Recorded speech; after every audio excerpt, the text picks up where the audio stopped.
Assalamualaikum warahmatullahi wabarakatuh. Selamat pagi Bapak Ibu, pemerhati kebijakan dimanapun berada. Pagi hari ini kami dari Badan Strategi Kebijakan Dalam Negeri mendapat kehormatan untuk kedatangan kita narasumber dalam forum podcast BSKDN Insight. Narasumber kita tentu tidak asing lagi bagi Bapak Ibu sekalian. Beliau adalah pernah menjabat sebagai Menteri Keuangan, kemudian Menteri Perencanaan Pembangunan Nasional dan Kepala Bappenas. Kemudian juga beliau pernah menjadi Kepala BRIN dan menggagas pembangunan Ibu Kota Baru, IKN. Kemudian juga beliau pernah menduduki jabatan Menteri Riset dan Teknologi. Luar biasa. Kita apresiasi Bapak Ibu sekalian. Narasumber kita adalah Profesor Bambang Brojonegoro Inspekti. Terima kasih Prof. Sama-sama. Di tengah kesibukan Prof berkenan hadir memenuhi undangan kami apresiasi luar biasa Prof. Iya. Kita akan bincang-bincang Prof beberapa isu topik yang saat ini menjadi sorotan publik. Yang pertama terkait dengan terbitnya Undang-Undang 2 Prof 2024. Yaitu tentang provinsi daerah khusus Jakarta yang belum banyak itu tersosialisasi. Apa yang membedakan Prof dengan terbitnya Undang-Undang 2 2024 dengan undang-undang sebelumnya tentang provinsi daerah khusus DKI? Apa yang diharapkan oleh penyusun regulasi ke arah mana sebetulnya Prof? Kami silakan Prof. Terima kasih. Pertama tentunya terima kasih atas undangan dari Badan Strategi dan Kebijakan Dalam Negeri. Dan kalau kita coba melihat apa yang ada di balik munculnya Undang-Undang Daerah Khusus Jakarta, saya melihatnya ini tidak hanya sekedar undang-undang yang sifatnya administratif, yang hanya menegaskan bahwa ibu kota tidak lagi di Jakarta. Ya, karena undang-undang sebelumnya kan spesifik menyebut DKI. Ini istilah yang barangkali sudah sangat melekat kepada kita semua, daerah khusus ibu kota. Nah, yang paling penting dari terbitnya Undang-Undang DKJ ini di samping tadi ya soal administratif mana yang jadi ibu kota Indonesia berikutnya, saya lebih melihatnya pada konteks pembangunan perkotaan Jakarta sendiri. Dan saya juga meyakini Undang-Undang DKJ ini bisa menjadi salah satu kontributor penting ya di dalam upaya pembangunan perkotaan tidak hanya di daerah Jakarta tapi di seluruh Indonesia. Kenapa? Karena yang pertama dari Undang-Undang DKJ ini saya mendapat semacam kesimpulan bahwa pemerintah makin menyadari betapa pentingnya pembangunan perkotaan. Apalagi kalau melihat fakta ya data bahwa hari ini mungkin hampir 60% penduduk Indonesia yang jumlahnya mungkin 270-280 juta itu tinggal di daerah perkotaan. Ya, jadi Indonesia secara resmi sudah menjadi yang namanya urbanized country. Karena 60% lebih banyak yang tinggal di perkotaan. Nah, kemudian disadari juga bahwa perkotaan ini adalah sumber dari pertumbuhan ekonomi itu sendiri. Ya. Kalau boleh saya menyitir salah satu studi yang dilakukan oleh Bank Dunia, mencoba melihat antara tingkat urbanisasi yang Indonesia hari ini kira-kira 60% dengan pertumbuhan PDB per kapita, PDB produk domestik bruto per kapita. Jadi pertumbuhan pendapatan masyarakat dengan urbanisasi. Ternyata ditemukan hubungan dan korelasi yang positif antara keduanya. Jadi setiap kali misalkan dari studi yang dilakukan Bank Dunia tersebut, apabila di Indonesia terjadi penambahan urbanisasi 1%, ya, maka PDB per kapita Indonesia akan tumbuh 4%. Jadi istilahnya kalau kami menggunakan istilah di ekonomi elastisitasnya 4 kalau di Indonesia. Ya, setiap 1% urbanisasi nambah atau 1% makin banyak penduduk yang tinggal di daerah perkotaan, maka pendapatan masyarakatnya secara per kapita akan tumbuh sampai 4%. Tentunya ini ada suatu momentum bagus untuk makin menguatkan pembangunan di perkotaan. Kenapa? Karena dari studi yang sama itu, mereka kan melakukan kajiannya tidak hanya Indonesia, tapi negara-negara kebetulan di Asia Timur. Dan ternyata angka kita yang tadi saya katakan elastisitasnya 4, itu termasuk yang rendah. Karena negara tetangga kita di ASEAN, Thailand, itu elastisitasnya 7. Setiap 1% terjadi penambahan urbanisasi di Thailand, akan meningkatkan PDB per kapita Thailand sebanyak 7%. Kemudian di China itu 10. Jadi 1% urbanisasi nambah di China, pertumbuhan PDB per kapita di China 10% nambahnya. India bahkan 13. Jadi artinya masih banyak ruang untuk kita bisa mendorong pertumbuhan ekonomi nasional dengan basisnya adalah bagaimana membangun daerah perkotaan dengan benar. Dan saya lihat Undang-Undang DKJ itu mencoba untuk memposisikan agar pembangunan perkotaan itu bisa memberikan kontribusi yang lebih besar terhadap pertumbuhan ekonomi nasional. Satu faktor yang saya perhatikan dan sangat strategis dari Undang-Undang DKJ adalah pengertian mengenai wilayah aglomerasi. Ya, kebetulan waktu di ekonomi saya memang mempelajari ekonomi regional, ekonomi perkotaan. Dan istilah aglomerasi itu adalah salah satu istilahnya konsep dasar yang kita harus ingat dan kita harus pahami secara total. Ya. Kenapa? Karena aglomerasi itu adalah proses normal secara ekonomi di mana konsentrasi dari penduduk, konsentrasi dari kegiatan ekonomi ini akan menciptakan efisiensi melalui aglomerasi.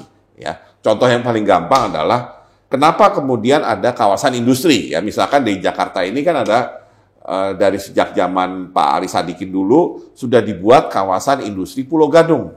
Ya, kenapa industri itu harus dikelompokkan dalam satu kawasan? Kenapa nggak seperti Jakarta zaman dulu? Ada pabrik di daerah Jakarta Barat, ada pabrik di Jakarta Utara, ada pabrik di Jakarta Timur.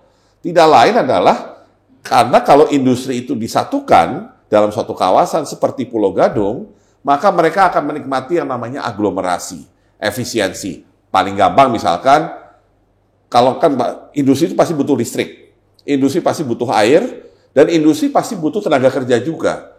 Nah, daripada mereka berlokasi sendiri-sendiri, mereka harus nyambung listriknya sendiri, mereka harus mendapatkan sumber air sendiri, mereka harus mencari siapa yang bekerja di situ sendiri. Lebih baik di kawasan industri, pakai listriknya bareng-bareng, pakai airnya bareng-bareng.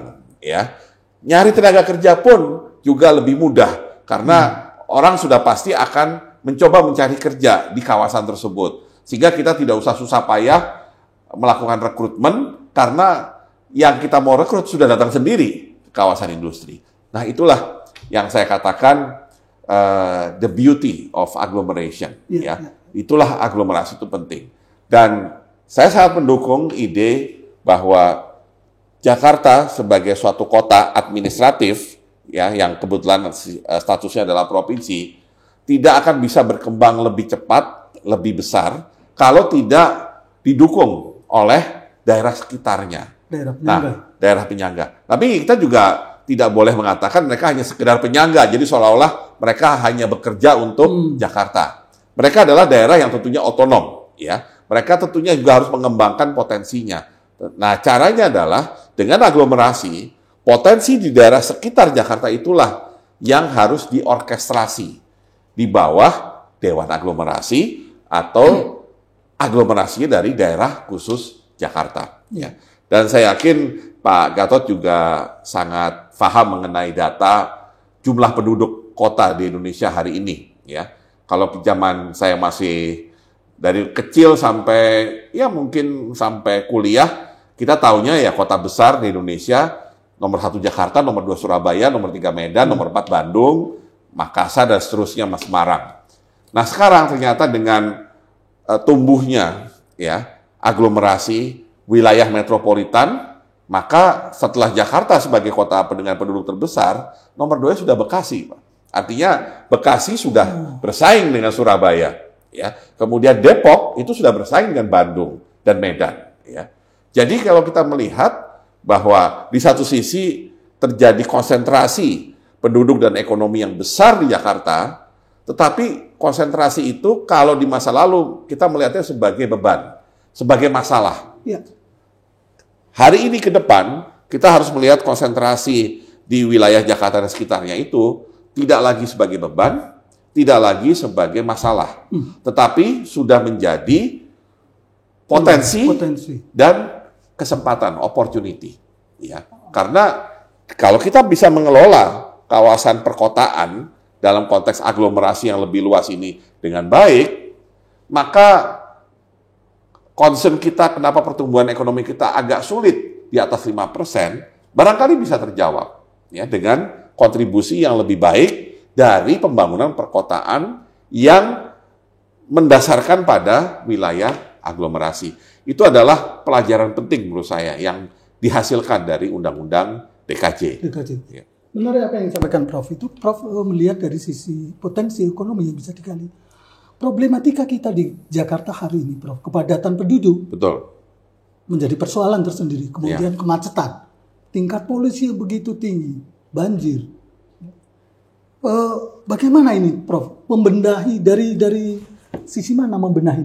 Artinya kalau dari arah regulasi tadi, relatif itu sudah memberikan terobosan-terobosan solusi baru. Tapi untuk persoalan-persoalan di lapangan yang kita jumpai sehari-hari, dari mana Prof ini mengurai benang kusut ini? Ya. Karena untuk membangun satu kawasan aglomerasi yang ada di Jakarta, tidak hanya dari sisi regulasi, tetapi juga perlu membangun mindset, komitmen dari semua pihak, Prof. Ya. Nah, bagaimana pandangan Prof? Nah, saya mau yang tadi sampaikan Pak Gatot, ada satu yang mau saya angkat di awal, mindset.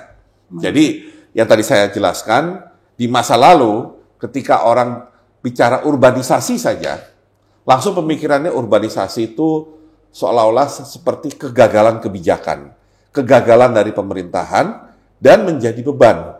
Karena dengan urbanisasi tadi, penduduk menjadi padat. Karena penduduk padat, maka terjadi kemacetan.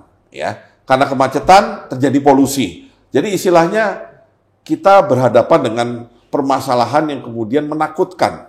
Ya, itu yang saya katakan. Dulu kita melihat itu sebagai beban. Nah, masalahnya urbanisasi itu sudah terjadi. Kan kita nggak mungkin, kita bukan negara istilahnya diktator yang bisa bilang, kamu yang Jakarta sebagian keluar. Nggak bisa kan? Ini udah hukum ekonomi lah ya. Bahwa migrasi antar daerah itu sudah merupakan suatu kebiasaan. Dan memang pola migrasi di Indonesia itu agak beda dengan migrasi misalnya di Amerika Serikat. Kalau migrasi di Amerika Serikat yang saya perhatikan dulu, ada orang yang tadinya di pantai barat, kemudian pindah ke pantai timur, ada yang tadinya di daerah Midwest, namanya di tengah, pindah ke daerah selatan, dan seterusnya. Jadi mobilitas penduduknya sangat tinggi. Ya. Karena mereka apa? Mencari di mana ada kesempatan kerja. Ya. Nah, di Indonesia, migrasi kita searah.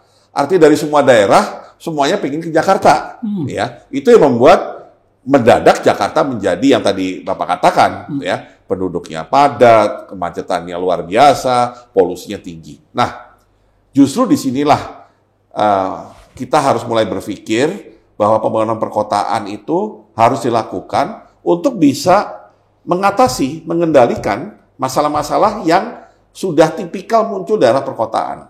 Ya, pasti di semua kota isunya sama. Ya. Bagaimana mengurai kepadatan penduduk, bagaimana mengurusi pergerakan penduduk, transportasi, dan bagaimana juga menjaga lingkungan. Nah, itu hanya bisa dimulai kalau ada kesepakatan bahwa kita harus membangun perkotaan untuk menyelesaikan masalah ini. Nah, karenanya masalah kepadatan penduduk misalkan, ya, salah satu yang bisa mengurangi beban Jakarta yang menjadi konsentrasi dari kepadatan penduduk tersebut adalah dengan memperkuat kota-kota di sekitarnya. Ya, sehingga tidak harus semua orang tinggal di Jakarta. Kalau dia memang harus bekerja di Jakarta, ya, mereka bisa tinggal di Bekasi, tinggal di Depok, tinggal di Bogor, tinggal di Tangerang dan seterusnya. Tetapi pasti akan ada muncul pertanyaan berikutnya. Wah, tapi kalau mereka tinggal di tempat jauh yang tersebut, maka itu akan menimbulkan beban kepada lalu lintas Jakarta. Terutama kalau pagi semua orang dari luar ingin masuk ke Jakarta. Sore semua ingin keluar dari Jakarta. Udah gitu ke Jakartanya sendiri akan macet otomatis. Karena selain mobilnya atau kendaraannya penduduk, ada kendaraan dari orang yang dari luar Jakarta. Nah, hal yang sama kan juga terjadi di kota seperti Tokyo, seperti New York. Tapi mereka sudah punya jawaban. Jawabannya adalah yang namanya public transportation. Ya. Kalau dikatakan, apakah Jakarta punya? Ya punya Jakarta. Jakarta dari dulu juga sudah punya bus dan segala macam. Cuma Jakarta masa lalu sudah beda dengan Jakarta masa sekarang. Ya. Mungkin jumlah penduduk Jakarta relatif stagnan. Jakarta sebagai wilayah administratif. Mungkin sekitar 10-an juta. Ya. Mungkin nggak pernah berubah banyak. Tapi yang di sekitarnya ini yang bertambah banyak. Dan istilah penduduk siang Jakarta itu menjadi luar biasa besar. Maka jalan satu-satunya ya, kita harus bangun public transportation yang masif, yang terintegrasi, dan yang bisa menciptakan konektivitas kepada semua wilayah dalam aglomerasi tadi. Ya. Nah, karenanya mindset ke depan adalah ketika kita membangun kota Jakarta, jangan hanya berpikir, oh saya bagian dari Pemprov Jakarta. Kalau saya bangun sesuatu, saya hanya mikir penduduk Jakarta sejahtera apa enggak ya, gara-gara saya bangun ini. Nggak bisa begitu lagi. Cara berpikirnya adalah, saya bangun ini untuk Jakarta, tapi untuk juga melayani daerah di sekitar Jakarta. Ya. Public transportation misalkan. Ya. Saya bayangkan kalau suatu saat MRT kita, ya, yang sekarang baru ada dari Lebak Bulus sampai HI, itu nanti tidak hanya melingkupi lebih banyak wilayah Jakarta, tapi juga mengkonek Jakarta dengan sekitarnya. Misalkan yang Lebak Bulus itu kan bisa diteruskan sampai ke Tangerang Selatan, sampai ke Tangerang. Nanti yang Barat Timur bisa ke Tangerang, bisa ke Bekasi, misalkan sampai Cikarang bahkan. Nanti kalau mungkin suatu saat ke selatan, mungkin sampai Bogor. Ya. Nah, harus seperti itu cara berpikirnya. Karena itu yang dilakukan kota-kota besar di Amerika maupun Jepang. Ya. Mereka penduduknya bahkan lebih besar, lebih padat daripada Jakarta, Tokyo maupun New York. Tapi mereka bisa mengatasi masalah kepadatan penduduk dan public transportation karena mereka membangun jalur public transportation yang terintegrasi. Nah, begitu jalur public transportation ini terbangun dan orang mayoritas memakai di sana, ya mungkin kalau Pak Gatot kalau pernah ke Tokyo akan sadar, kok Tokyo ini yang kotanya lebih besar dari Jakarta, penduduknya lebih besar, kok nggak macet ya? Ya memang di atas nggak macet Pak, mobil-mobil orang-orangnya. Yang macet dalam tanda petik itu di bawah, karena semua orang itu naik MRT. Mereka sudah menjadikan MRT itu sebagai bagian dari kehidupan sehari-hari. Jadi kalau mau lihat orang Jepang istilahnya berkerumun dalam jumlah besar, ya carinya di bawah tanah, ya di MRT. Nah, artinya apa? Artinya nanti dengan sendirinya polusi udara yang sebagian dikontribusikan dari kegiatan transportasi, terutama dari kendaraan pribadi, roda 4 maupun roda 2, itu akan berkurang dengan sendirinya. Ya. Ditambah tentunya caranya yang lain adalah memastikan tidak ada kiriman dalam tanda petik ya, emisi dari pembangkit listrik yang terutama batu bara yang ada di luar Jakarta. Jadi saya melihatnya merubah mindset dari tadi beban dan masalah menjadi potensi dan opportunity, itu adalah resep terbaik untuk kita bisa membangun perkotaan ke depan yang bisa berkontribusi terhadap pertumbuhan ekonomi nasional. Ya, Prof. Terbitnya Undang-Undang 2 tentu membutuhkan regulasi turunan di bawahnya. Jelas. Ya, ya. Peraturan Presiden. Ya. Masa 2 tahun ya, Prof. Waktu harus keluar. Poin-poin penting apa, Prof, yang barangkali nanti bisa dituangkan di dalam Peraturan Presiden, Prof? Ya, salah satu yang terpenting adalah undang-undang itu tentunya penting sekali sebagai legal basis. Cuma kita tahu kadang-kadang ada undang-undang yang efektif, ada yang tidak. Nah, efektif tidaknya undang-undang itu tergantung bagaimana undang-undang itu bisa dioperasionalisasikan di lapangan. Nah, dalam konteks undang-undang DKJ ini ada beberapa poin yang barangkali perlu menjadi perhatian. Yang pertama adalah mengenai definisi aglomerasi itu sendiri. Ya. Kita sudah saatnya mempelajari dengan baik apa yang disebut sebagai aglomerasi tadi, dan kemudian bagi yang ingin tahu seperti apa ya operasionalisasi suatu wilayah aglomerasi di lapangannya, itu kita bisa melihat contoh yang dilakukan di Amerika Serikat misalkan. Mereka menamai wilayah aglomerasi itu sebagai wilayah metropolitan. Jadi bahkan di Amerika itu, kalau kita mencari data statistik, ya, kalau kita cari data statistik hari ini ke BPS misalkan, kita ingin tahu statistik Jakarta, oh ada, statistik Bekasi ada, statistik Depok ada. Selama dia punya wilayah administrasi, apakah itu provinsi, kabupaten, kota, hampir pasti datanya ada, ya. Nah, tetapi lebihnya di Amerika itu adalah mereka juga punya selain data statistik dari daerah-daerah yang dianggap sebagai wilayah administratif, mereka juga punya data yang basisnya adalah wilayah metropolitan. Namanya saya masih ingat sekali MSA, Metropolitan Statistical Area. Jadi dia punya, misalkan gini, ada data New York, ya, data statistik mengenai kota New York. Tapi ada juga di sampingnya istilahnya Metropolitan Statistical Area dari New York. Yang beda Pak isinya. Kalau yang ini, yang administrasi, ya sebatas wilayah yang ada di bawah wali kota New York. Ya, New York kan pimpinannya wali kota. Jadi dia menghitung berapa jumlah penduduk yang ada di New York misalnya. Ya. Sedangkan di Metropolitan Statistical Area, ini bukan daerah yang hanya dipegang oleh wali kota New York. Tapi adalah suatu wilayah, dia menghitung seberapa jauh pengaruh aglomerasi dari New York itu sendiri. Nah, mirip dengan Jakarta, yang namanya Metropolitan Statistical Area of New York, itu coverage-nya tidak hanya kota New York yang merupakan bagian dari State of New York, tapi juga termasuk State of Pennsylvania, karena ada perbatasan dari New York yang memang arahnya ke Pennsylvania. Kemudian yang juga cukup besar adalah New Jersey, negara bagian lain lagi nih, New Jersey. Karena bahkan ada airport New York, bahkan juga stadion yang terbesar di New York, itu lokasinya di New Jersey. Ya, dia sebagai bagian dari Metropolitan Statistical Area.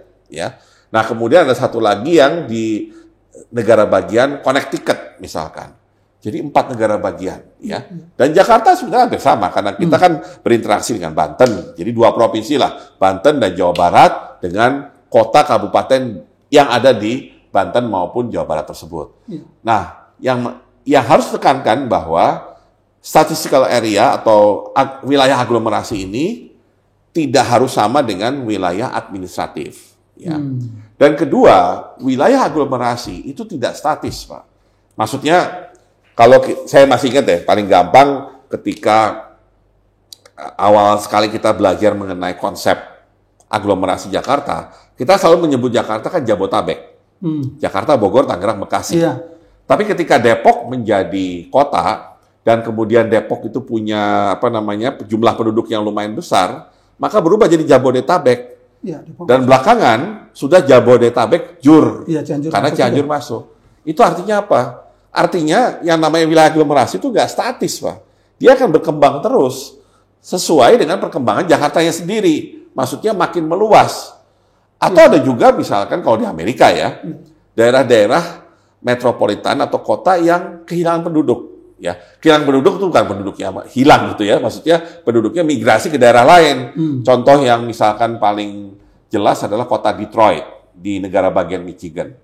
Kota Detroit itu biasanya dulunya adalah kota yang begitu besar, ya. Semua orang ingin ke Detroit. Kenapa? Karena pusat industri otomotifnya Amerika semua ada di situ. Ford punya pabrik di situ, Chrysler begitu, GM semua ada di situ.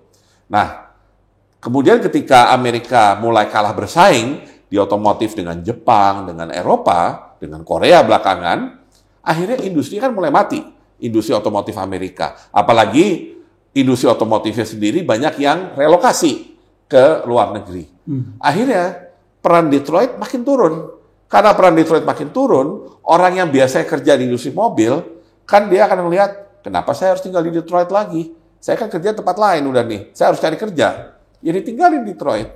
Detroit penduduknya menurun. Karena penduduknya menurun, ada kemungkinan wilayah aglomerasinya tadinya mungkin segini, menjadi lebih kecil. Nah, beda dengan New York tadi. Kalau New York kan memang kota pusat keuangan dunia lah, ya Wall Street ada di situ. Jadi dia berkembang terus, ya wilayah makin besar. Nah, jadi saya melihat Jakarta akan seperti itu, ya. Artinya meskipun ibu kota nantinya ada di Nusantara atau di bagian dari Penajem Pasar Utara, tapi saya justru berharap Jakarta akan menjadi kota global, kota bisnis keuangan yang skalanya tidak lagi nasional tapi global. Nah, untuk menjadi kota global, dia butuh tuh yang namanya aglomerasi yang kuat dan terintegrasi dengan baik dengan sekitarnya. Ya. Artinya dengan Undang-Undang 2 berharap Jakarta mampu tumbuh berkembang menjadi pusat pertumbuhan ekonomi dan pusat pertumbuhan ekonomi nasional dan kompetitif secara global. Ya. Karena kebetulan saya pernah melihat ada suatu lembaga internasional membuat ranking mengenai kota-kota di dunia berdasarkan preferensi orang bisnis. Jadi ada survei, ya perusahaan-perusahaan multinasional yang besar-besar itu global ditanya, kalau kamu ingin punya usaha di luar, misalkan di luar tempat kamu beroperasi, kamu pengennya di kota apa? Misalnya kalau kamu di Asia Tenggara ingin bikin hub-nya Asia Tenggara, kamu milih mana? Jakarta, Singapura, Kuala Lumpur, Bangkok, atau Manila, atau sekarang ada Ho Chi Minh City. Nah, ternyata dari ranking tersebut, di ASEAN, kita itu masih nomor 4. Singapura jauh di atas, nomor 2-nya kalau nggak salah Bangkok, ya. Nomor 3-nya Kuala Lumpur, sedikit di atas kita baru nomor 4. Kita sedikit di atas Manila, dan masih di atas Ho Chi Minh City. Nah, maksud saya adalah, kalau Jakarta ini sudah all out, mau jadi kota bisnis, dan kita perbaiki dengan benar seluruh kebutuhan dasar, baik air bersih, sanitasi, angkutan umum, ya, dan juga kita bisa kurangi polusi, kenapa tidak? Ya, mungkin melawan Singapura agak berat, tapi paling tidak Kuala Lumpur lah. Kita kalahkan Kuala Lumpur dulu, dan pelan-pelan kita coba bersaing dengan Bangkok. Ya. Kenapa penting Jakarta itu menjadi pilihan dari bisnis? Yaitu dengan sendirinya membantu Indonesia menarik investasi, ya, sehingga kita bisa punya pertumbuhan ekonomi yang lebih tinggi. Ya. Gitu.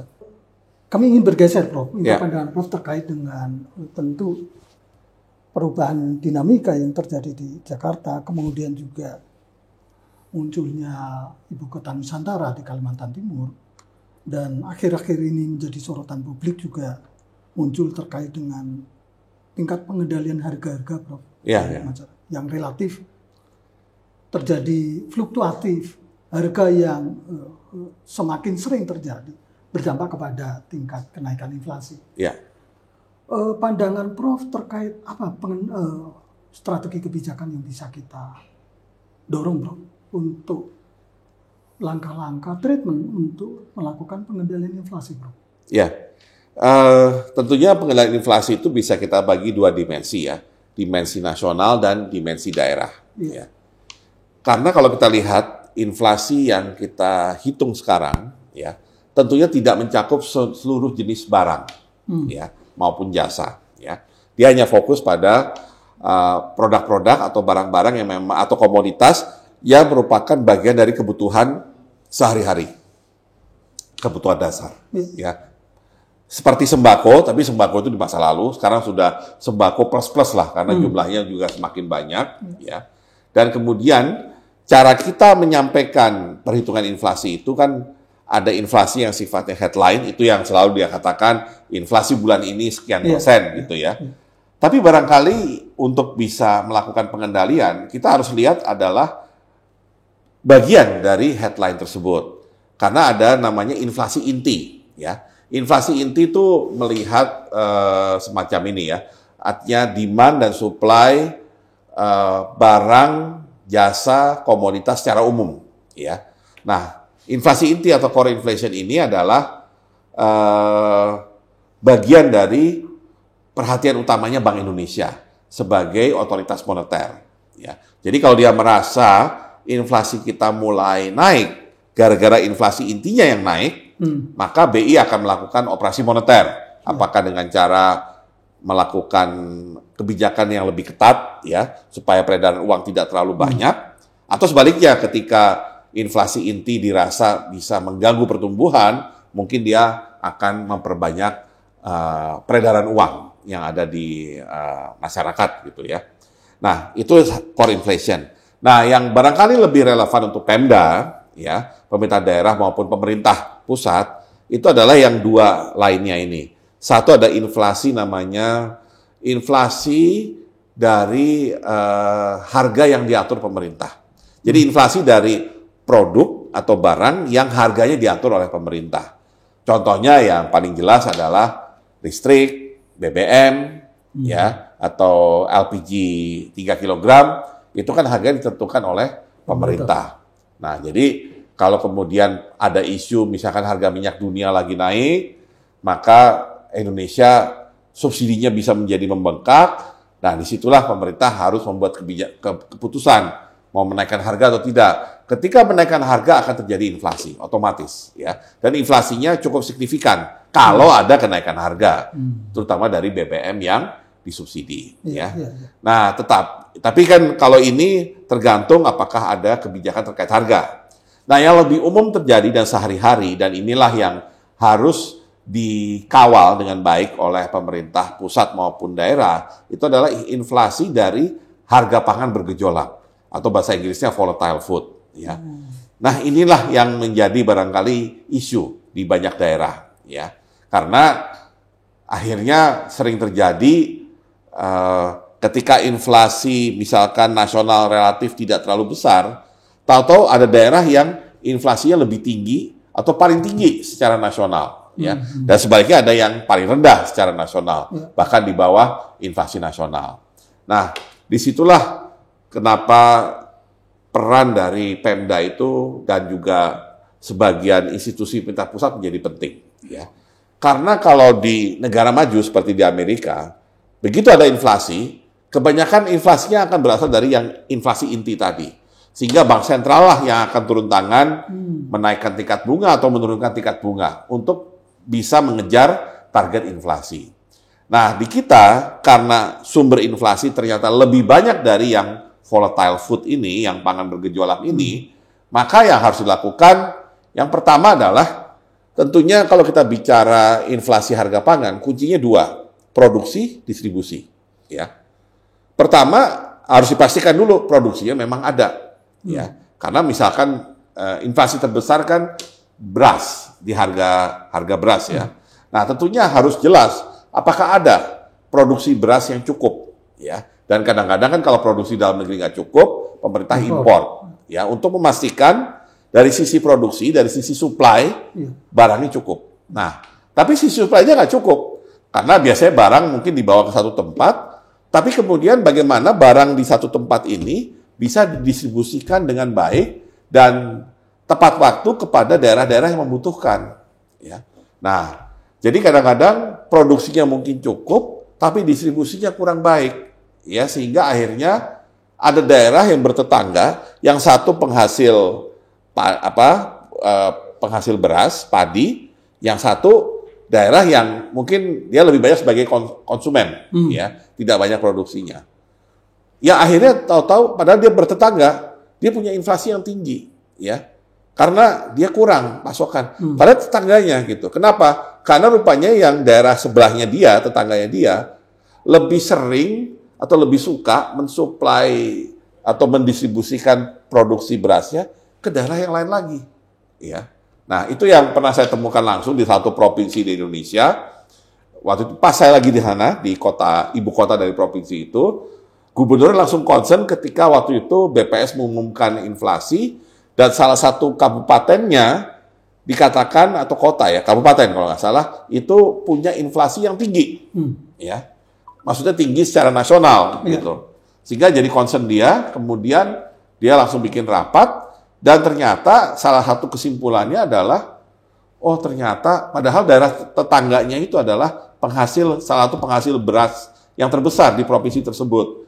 Tapi jarang sekali yang disuplai ke daerah yang inflasi tinggi tadi. Malah mungkin ya hukum ini ya, market biasa, dijual ke tempat lain. Nah, kalau ada upaya yang lebih serius dari Pemda untuk mengarahkan, ya dibantu tentunya Bulog, dibantu oleh Kementerian Perdagangan, supaya beras itu lebih cepat dulu tersebar di paling tidak dalam wilayah satu provinsi, kan itu bisa meredam inflasi yang berasal dari harga pangan bergejolak. Jadi kira-kira itu yang harus diperhatikan oleh Pemda di Indonesia kalau berhadapan dengan laju inflasi.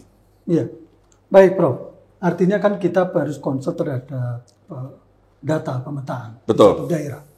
Karena dengan data itu intervensi kebijakan kolaborasi antar Pemda itu juga mulai harus dibangun gitu. Betul. Terima kasih Prof. Hal lain Prof, juga kami ingin minta pandangan persoalan dengan stunting ini Prof. Ya. Yang relatif tidak turun-turun ini Prof. Ya, ya. Banyak stunting yang diselesaikan di meja-meja rapat. Iya kan. Kemudian di seminar-seminar di hotel-hotel. Iya. Tidak menjawab persoalan grassroots, persoalan stunting. Padahal stunting sangat beririsan dengan persoalan kerawanan pangan, soal gizi buruk, gitu. Ketahanan pangan, gitu. Prof, konsepnya seperti apa, Pak, untuk penanganan stunting ini, Prof? Iya, jadi memang kita mungkin sebagai bangsa dan sebagai juga pemerintah agak terlambat menangani stunting. Jadi saya ingat waktu saya masih di Bappenas tahun 2018, kita mencoba membuat kebijakan baru mengenai penanganan stunting. Karena penanganan stunting sebelumnya, pertama kurang mendapat prioritas, ya, kurang mendapat prioritas dan seolah-olah itu hanya tugasnya Kementerian Kesehatan, tidak ada yang lain, ya. Nah kebetulan kami di Bappenas kelebihannya adalah kami bisa melihatnya secara lintas sektoral, ya, lebih komprehensif. Pertama kami kaget dengan tingkat stuntingnya dulu, ya, yang waktu itu 33%. Jadi practically 1/3 dari anak usia di bawah 5 tahun di Indonesia itu menderita stunting. Nah, dari situ kemudian kita juga sadar bahwa pemahaman stunting di Indonesia waktu itu masih terfokus kepada fisik.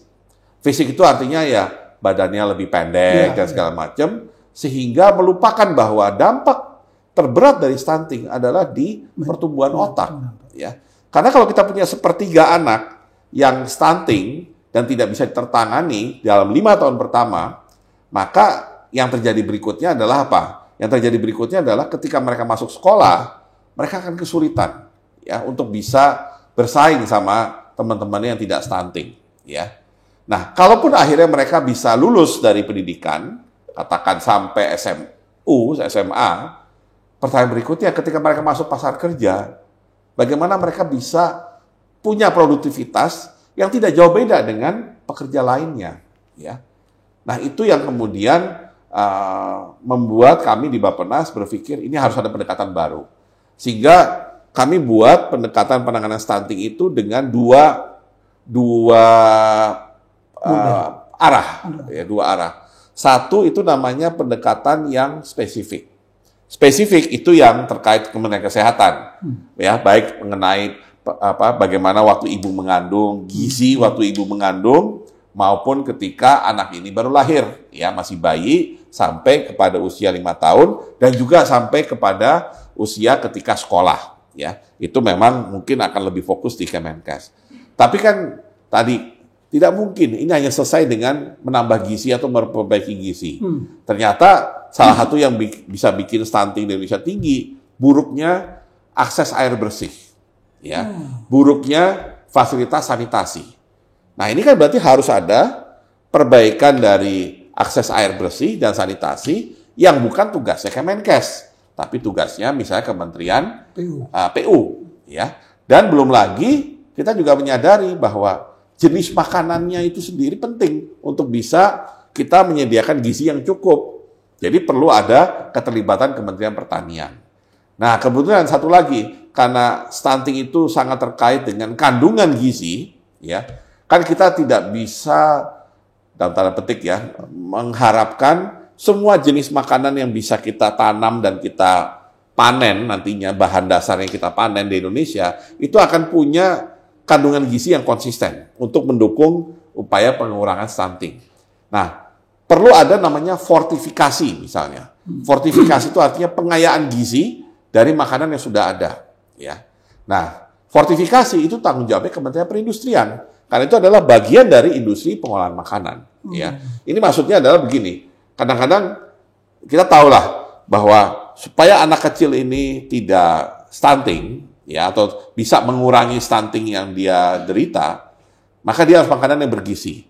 Ya, kita langsung bilang, ya udah kamu makan sayur, kamu makan buah, ya. Nah, pertanyaannya kadang-kadang anak-anak nggak mau, ya, makan sayur, makan buah, nggak enak atau nggak menarik buat mereka. Mereka ya mohon maaf maunya mie instan misalkan, ya. Padahal kita tahu mie instan ini kan kurang cocok untuk upaya untuk perbaikan gizi. Tapi kalau mie instan itu kemudian diintervensi dengan fortifikasi, maka yang kita harapkan si anak ini mau makan, ya, dan makanannya itu makanan yang bergizi, yang tepat untuk membantu mengurangi dampak stunting. Nah, jadi dengan dua pendekatan itu, kemudian kita mencoba pendekatan secara nasional. Kita petakan dulu kabupaten di Indonesia yang tingkat stuntingnya paling tinggi. Kalau nggak salah 100 daerah pertama waktu itu yang diintervensi oleh pemerintah.